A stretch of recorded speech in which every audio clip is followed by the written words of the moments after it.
Hey YouTube, it's 2014 and I still haven't let you know what you feel about all the movies that came out last year. So let's get into it. That's me! I may have gone a little overboard last year. I actually saw 20% of the movies that Wikipedia said came out last year. But don't worry, I'm not going to talk about all the movies I saw last year. That's for somewhere else. But what I am going to do is get into my review of the best and the worst films of 2013. As always, I'm going to start with the worst films of 2013. But first, some honorable mentions. The first honorable mention goes to Bullet to the Head, for having a boring story and really shitty dialogue and not even having the sense to put some good action in to counteract that. The second honorable mention goes to After Earth, for reasons that I've already expressed. And the third honorable mention goes to The Last Exorcism Part 2, mainly for its title. Because this is The Last Exorcism, Part 2. It's the second final exorcism. The last movie was the very last exorcism. And then there's this one. Also, it wasn't a very good movie. The fifth worst movie of 2013 is Machete Kills. It is my understanding that some people like campy movies. This assumption is based on the fact that they've already made 2 of these Machete movies and they're looking to make a third. Now, if I remember correctly, the Machete movies got their start as a trailer in front of the Grindhouse movies. Now, the Grindhouse movies had their charms, but the first Machete movie was crap. Some might say it was machete, and someone probably already has. But I don't personally have any affection towards campy movies, because it seems like everything in the movie is intentionally shitty. Now you could look at that and think it was funny, or you could just look at it and think it's shitty because that's what they were trying to do. And the story of Machete Kills was pretty bad, so congratulations, I guess? Maybe if they had counteracted that with some good action or some good performances, it could have been made up for. But those had to be campy too. So in my opinion, there's really no reason to watch this movie. The fourth worst movie I saw last year was Getaway. As best I can tell, nobody actually wanted to watch this movie. Not even me. It's like that movie Phone Booth, if the phone booth had wheels and Colin Farrell had an annoying ex-Disney star stuffed in there with him. Also, I have no idea what the bad guy's purpose in this movie was. Was he trying to do something with the money, or trying to make this ex-NASCAR star believe in himself again or something? I can't remember and I don't give a shit. Either one of those options qualifies as boring and average or just plain stupid. As for the performances, they're pretty much what I expected. Ethan Hawke and Jon Voight did a decent job, but Selena Gomez can't act. And she especially can't act like a badass little thug girl. So unless you have some crazy hard-on for car chases, which is pretty much all this movie is, go ahead and skip this movie. The third worst movie of 2013 was The Purge. What? Ethan Hawke is in this list twice? There's no way that's going to happen again with another actor or actress. Anyway, this movie sucked. I kinda expected that it would because that's pretty much all I had heard about the movie. I guess I would say that the premise of the movie is cool, but it also doesn't really make that much sense to me. I would like to believe that I live in a world that if everyone was given free reign for a day, they wouldn't just spend the entire day going around killing people. Is that the world we live in? Probably not. But that's what I like to tell myself. But if I lived in this world and I wasn't going around trying to kill people, you better believe that I would have no problem killing anybody that broke into my house to kill me or my family.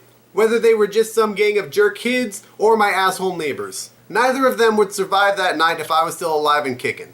And if I had anything to say about it, my whole family would survive. Except for maybe that asshole daughter, who sneaks her boyfriend into the house while we're on lockdown and he tries to kill me. She got on my nerves, regardless of her somewhat hotness. So what I'm basically saying about this movie is that it was an interesting premise that was ruined by shitty writing and underwhelming everything else. So I'm also saying that you should skip it. The runner-up for the worst movie of 2013 is Spring Breakers. What? Now Selena Gomez is back! Was The Getaway just trying to bring together every actor I hated last year? No, they just picked bad movies. And Selena Gomez is garbage. Also, I hate every Harmony Korine movie I've ever seen. Some critics love this guy's movies because of social commentary or whatever. But I hate them because they seem like pretentious artsy-fartsy crap. And that's exactly what Spring Breakers felt like to me.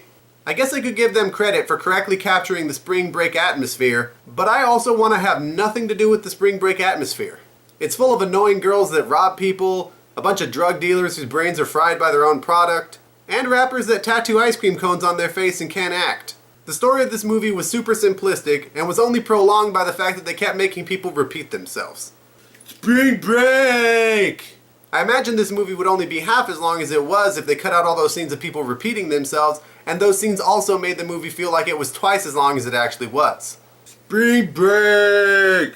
Is there social commentary to be found in this movie? Probably. But there are less annoying ways to present it. As it was, the only thing I enjoyed about this movie was the titties. And they were abundant. But you can also find titties on the internet without an annoying movie to accompany them. Spring break! And without a doubt, the worst movie of 2013 is movie 43.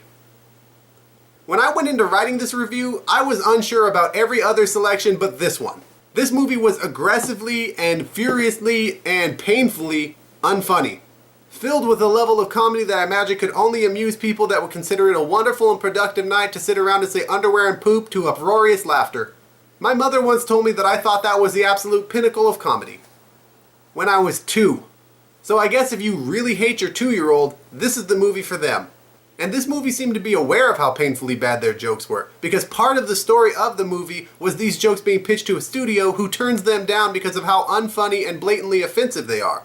So much so that this movie is only greenlit because a guy pulls a gun and a grenade on him. And after watching this movie, I have to imagine that this part of it was based on a true story. But I would have to say that the only thing worse than their attempts at comedy was what they did to people that I like and respect. For instance, this movie opens up with Wolverine out on a date with Academy Award winning actress Kate Winslet, and Wolverine has balls on his neck. And that's the entire joke.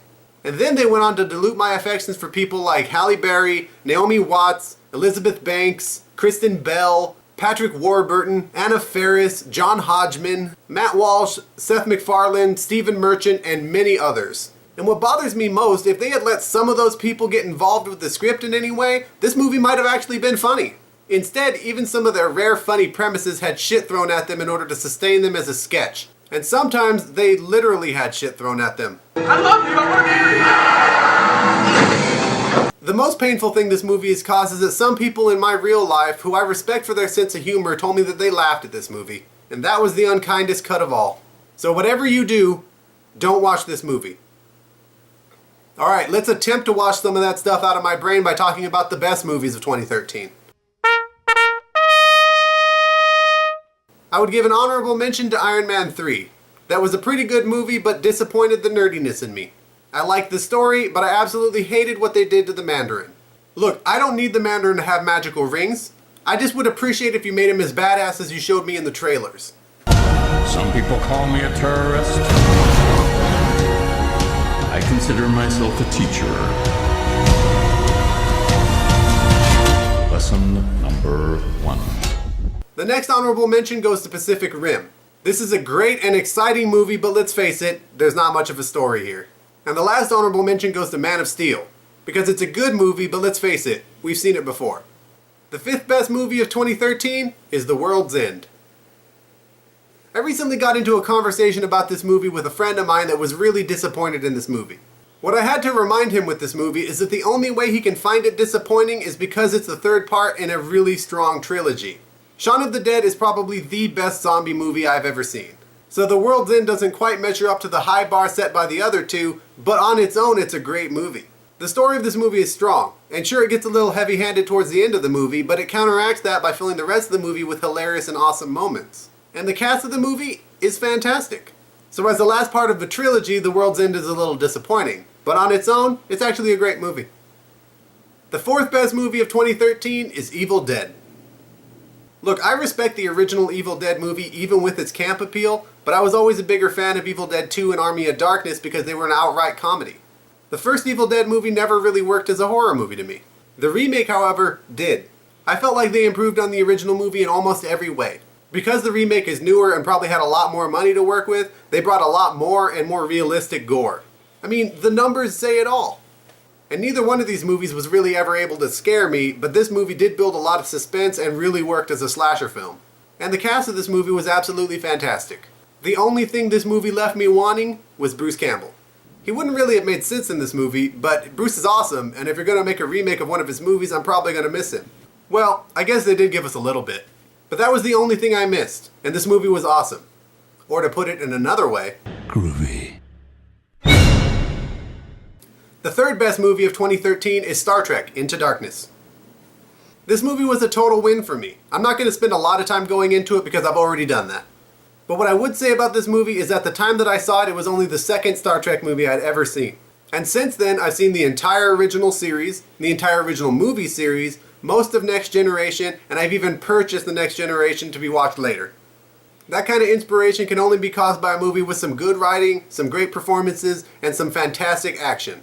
And this movie delivers on all of those. Sure, this movie's not going to win any non-visual Academy Awards, but fuck those weepy dramas. Give me an awesome action movie any day. The runner-up for the best movie of 2013 is This Is the End. I really regretted having to write a review for this movie because I pride myself on being able to add a little bit of comedy by making jokes about movies in my reviews. And how can you make jokes about one of the best comedies I've seen in years? I don't think I watched a movie that was as consistently funny as this one since I saw Airplane. I could scarcely go 5 minutes in this movie without bursting into laughter. And the same goes for the second time I watched it after I purchased it on Blu-ray. Using the end of the world as a backdrop for a comedy is a great idea, but the writing in that regards was a little simplistic. But being that it was a comedy, the only writing that has any merit is the joke writing. And that was fantastic. And it was brought to life by having one of the best comedic ensemble casts that you could get. This was a fantastic and hilarious movie that you need to go check out. I'll confess that it made me a little bit sad that the best movie of this year couldn't be a comic book movie. But I just couldn't do it this year. Because this year the best movie was Gravity. When I first heard about this movie, I had no interest in seeing it. Mainly because all I really knew about it was that it starred George Clooney and Sandra Bullock. And they're not typically in the movies that interest me. But my film criticism teacher kept talking about this movie week after week, so I finally felt like I had to go and see it. And I am very glad that I did. Now there's not a whole lot to say about the story of this movie because it's basically just a tale of survival. But it's how they present that story that makes it so effective as a movie. I haven't been able to refer to the suspense created by a movie as edge of your seat in quite some time, but I couldn't think of any other way to describe this movie. God damn it. It barely ever lets up on the suspense. This movie also effectively captured what I imagined it'd be like to be in zero gravity. Because I have a pretty strong constitution, but even I felt queasy and disoriented through parts of this movie. I haven't seen many Sandra Bullock movies, but I can't imagine that she often puts on a performance this good. So I definitely think that you should see this movie, but the real shame is going to be if you don't go and see it in theaters. As awesome as I imagine it'll be when I watch it on Blu-ray, I can't imagine it'll ever be as effective as it was in the theaters. So that's all I have to say about the movies of 2013. Don't forget to like, comment, and subscribe to my videos, and if there's anything you'd like me to review, don't forget to leave it in the comments below or on my Facebook fan page. And while you're leaving comments, don't forget to tell me what you think your best and worst of 2013 were. And tell me why you think mine are wrong. But that's all for now. My name is Robert, and the films of 2013 have just been reviewed. Spring break! Blah.